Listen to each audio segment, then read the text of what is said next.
How could that happen? Terence slumped onto the ground as he grew despondent. He did not expect Roderick Brooks, his boss, to be the subject of his wrath yesterday. Not only was he fired, but he also dragged his uncle down with him as they got kicked out of the company. You brat! What are you standing there for? Come with me to apologize to Mr. Brooks now. The man grabbed Terence by the hair and violently dragged him out. The whole time, a cowering Terence didn't utter even a single word of protest. What? Julie's jaw dropped to the ground at the sight of it.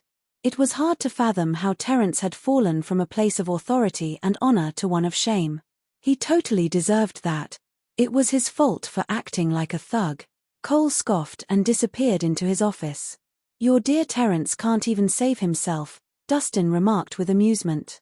It's all because of you and your stupid predictions. He wouldn't have been fired if it weren't for you. Julie started to lose it. How do you even pin that on me? You're unbelievable. Dustin shook his head, thinking that Terence deserved everything that had happened. One could see it coming because of Terence's impudence, which was fueled by his faith in his uncle's power and backing. That's enough. Can both of you shut up for a moment? Our top priority is to figure out a solution to that challenge. Dahlia reminded them of the matter at hand. Dahlia, I think we have no choice but to get back and brainstorm. Terence is fired, and Mr. Sussman isn't going to budge. Sighing, Julie decided that this was her unlucky day, suffering one loss after another. What's the point of heading back when we've already made our way here? Isn't it just a business deal? Leave it to me, Dustin remarked. You. Julie scanned him from head to toe with a disdainful look. Who do you think you are? Do you think you could do whatever Terence failed to do? Stop kidding me. He failed to help, but that doesn't mean I'll fail too. Dustin smiled at her. I'm acquainted with Roderick Brooks. This shouldn't be too difficult. You. How could you be a friend of Roderick Brooks? You're a fool. Julie did not believe any words that came from him. Roderick Brooks was the business magnate in Millsburg. A man of his wealth and power was godlike and out of reach for the average citizen. You don't believe me? I'll call him up. Instead of explaining further, Dustin immediately went into action. Hello. Mr. Brooks, I have a favor to ask of you. A friend of mine wanted to collaborate with Brooks Corporation. I hope you'll consider her proposal. Mr. Rhys, don't mention it. A business deal is just a small matter. I can even hand the company over to you if that makes you happy. Where are you? I'll send someone to pick you up. Roderick sounded very friendly. It's all right. I'm at the sales department of Brooks Corporation. Just send a word and get Mr. Sussman to assist me. Dustin replied.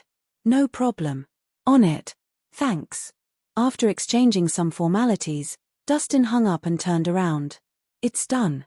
We can sign the business contract soon. That's some good acting. Do you really think that someone will agree on a $500 million megadeal over a phone call? Stop daydreaming. Julie smirked. Oh well. Let's head home now. We'll talk about the business deal tomorrow. Dahlia gave Jull a soft shake of the head. They were at the center of attention at that moment, and with each second they stayed there, they'd only humiliate themselves more. She did not take Dustin's words seriously, thinking that he was only putting on the act for his ego. What's the rush? We'll get it done if we wait for a little while. Dustin reassured them. Are you telling me to wait here? Julie snickered. Even if you kneel here for a day, you will not get the attention of Mr. Sussman. Right after that, they heard a click as the door to the manager's office flung open. Then, Cole ran out in a great hurry and almost stumbled over. Who's Dustin Rhys? Is there a Mr. Rhys here? He searched high and low with an anxious look. That's me. Dustin took a few steps forward. Mr. Rhys, I'm so sorry for not recognizing you just now. I didn't properly greet and receive you and your guests. Please forgive me. Cole jogged up, his previous arrogance wiped off as he bowed deeply at Dustin. His respectful demeanor came as a surprise for Julie and Dahlia. A while ago, Cole was acting all righteous and refused to show Terence leniency. Why did he suddenly grovel at Dustin? They were left scratching their heads at the reason behind his abrupt change. Mr. Sussman, that wasn't necessary. Let's talk business. Dustin went straight to the point. Right. Cole nodded furiously and plastered a smile on his face. Ladies and gentlemen, this way. Please. Ladies first. Beaming, Dustin led a confused-looking Dahlia into the manager's office.